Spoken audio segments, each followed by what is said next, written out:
আব্বা আম্মা আমি আর শিমুল মেলা একটা খেলার আয়োজন করছি। এই খেলার মাধ্যমে প্রমাণ হয়ে যাইব দুই দুলাভাইয়ের মধ্যে আসলে কে সবচেয়ে তার বউরে বেশি ভালোবাসে। এটা কোনো বিষয় হলো? আমি তো আমার বউরে দুনিয়ার মধ্যে বেশি ভালোবাসি। আজকে এই খেলার মধ্যে প্রমাণ হয়ে গেলাম। এটা মুখে বললে তো হবে না, খেলায় অংশগ্রহণ করে তারপরে প্রমাণ করতে হবে। হাব্বা হাম্মা তোমরা হইলো এই খেলার বিচারক। আমি এখন এক এক কইরা আমাকে দুলা ভাইয়ের চোখ বান্ধা দেবো, আর তারপর তাকে কাজ হইব এক এক কইরা তাকে বউরে খুঁজে বাইর করা আর দুইটা রোমান্টিক ডায়লগ দেওয়া। যে পারবো সে হইলো এই খেলার বিজয়ী। না তা ঠিক আছে, তোমরা একটা সুন্দর খেলার আয়োজন করছো, কিন্তু এইখানে তো তোমার বউ বসা আছে। নাকি তুমি তোমার বউরে ভালোবাসো না? আমরা তোমারও চোখ বাইদা দিব, দেখবো তুমি তোমার বউরে খুঁজে পাও কিনা। দুলা ভাই আমি তো জানি যে আমার স্বামী আমার কতটুকু ভালোবাসে, সেটা প্রমাণ দিতে হইব না যে সে কত ভালোবাসে। না না, প্রমাণ তো দিতেই হইব। তুমি একলা জানলে হইব নাকি ডরাইছো? খেলা যেহেতু হইতেছে, আই ভাই তুইও তোর বউরে কতটুক ভালোবাসিস প্রমাণ দে। আমি রাজি, ঠিক আছে দাও আমার চোখ বান্ধা।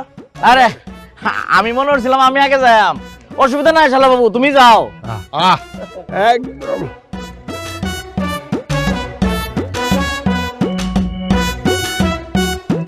না না, এই যে চুরি অরণ যেত না, চোখ ডাক্কে দেওয়ার লাগবো, চুরি চুটটা আমি চলতো না। যাও যাও। শাবাশ শাবাশ। আয় হায় আসমা, তুমি নিচে বইয়া পড়লা এমনি কইরা? ও আমার প্রিয়তমা, তোমার লম্বা কেশের স্পর্শ বলে দিচ্ছে তুমি আমার হৃদয়ের রানী। এই সেই চুল, যে চুলে আমি সারাদিন রাত ভর তেল মাখাই দিই।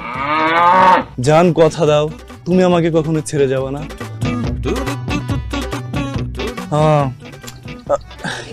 জান কেমন জানো তো, আমি তোর সাথে আর থাকবো না। তুই তো প্রিয়তমা নিয়ে থাক, তোর সঙ্গে আমি আর নাই। তা কই যাও আরো বাকি আছে খেলা, খেলার বাকি আছে। যাও যাও যাও যাও যাও যাও যাও একটা ঘুষ মেরে দাও। আমার লাগে কোনো বেহারি না, আমি রাতের অন্ধকারে সেরি খুঁজে বের হয়ে নাই। রাইতের অন্ধকারে নাকি সিঁড়ি খুঁজতে পাইছে? শুনছেন আপনার জামাই বলে রাতের অন্ধকারে মায়া ধরে। এই এটা তুমি কি কইলা? হ্যাঁ আমার জামাই রাতের অন্ধকারে শাড়ি খুঁজবো কে? আরে ফেস লাগাও করে, এটা কইছি না, মানে উপমাটা কইছি, বুঝছো? ঠিক আছে সবার সামনে তুমি প্রমাণ করে দাও তো তুমি আমার কত ভালোবাসো। অসুবিধা নাই, প্রমাণ দিলাম। এই যে বড় আপা কিন্তু সইরা গিয়া বইলো হইলো? হ্যাঁ বড় আপা সরে গেছে। ডাইন পাশে দুলা ভাই বড় আপা সরে গেছে। দুলা ভাই এই আপা আপনি আবার সরছেন কে? আম্মার জায়গায় আইলেন কেন? আপা আম্মার জায়গায় আয় পড়ছে দুলা ভাই। এই যে শাবাশ, ডাইনে ডাইনে ডাইনে কইয়া পড়লো এই যে বামে। না এই চরিত্রি আল্লাহ পারে একদম কি ভালোটা বাসে দুলাবে। এই শরম পাও কে রে? আব্বা আম্মা তো অনুমতি দে, শুনো এই বেশ সামনে শরম পাও লাগবে না। আজগো অপমান হলো কি তা, যে এই দুনিয়ার মধ্যে সবচেয়ে বেশি ভালোবাসি তোমারে। আমার আরেকটা জিনিস প্রমাণ হয়েছে, আমার এই দুই চোখ যদি কাটা চামচ দেখো তুললেও ফেলায়, তাইলেও কিন্তু তোমার চিন্তা বাইরে কোনো বিষয় না। আই লাভ ইউ জান। ওরে থামা পদ্ম, আমি কিন্তু তোর মাথা পড়াই বলবো। থামা বেটা, তুই কারে দোষ? খেলা শেষ হয় বড় আপা। আসো এবার আমি বান্ধি আপা। হইছে এই বাড়িতে আর কোনো খেলাধুলা কোনো প্রতিযোগিতা হইব না। কি করলি তোরা দেখছস না? বাড়ির জামাই আমার বউয়ের হাত ধরে আই লাভ ইউ, আবার এই আরেক বলদে গরুর লেন্দা ধরে কয় আই লাভ ইউ। এইগুলি যদি গ্রামের মানুষ জানে মানিক তো থাকবো। যা ধরে ভিতরে যা। এই আসমা যাও। একটা ধরে গরুর লেঞ্জা, একটা ধরে আমার যাস না কে?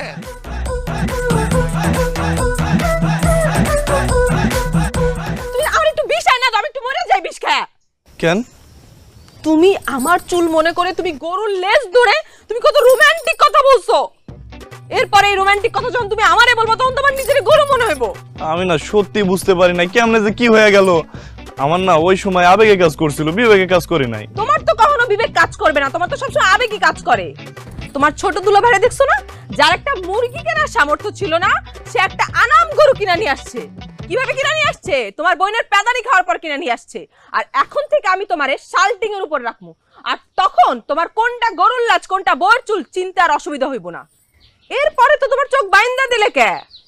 তোমার চোখ যদি উপরেও ফেলাই তাও তুমি চিনতে পারবা, আমারে চিনতে তোমার কষ্ট হইব না। বউ বিশ্বাস করো আমি না বুঝতে পারি না কেমনে যে কি হয়ে গেল। আরে আমরা তো ভাবছিলাম দুলাভাই দুইটা ধরা খাইবো, তা উল্টা আমি যে ধরা খেয়ে যাবো সেটা তো আমি বুঝিও নাই, কল্পনাও করি নাই। আর ওই যে গরু কুরবানি হওয়ার আগে যে আমার মান ইজ্জত সব কুরবানি হয়ে যাবে সেটা কি বুঝছিলাম?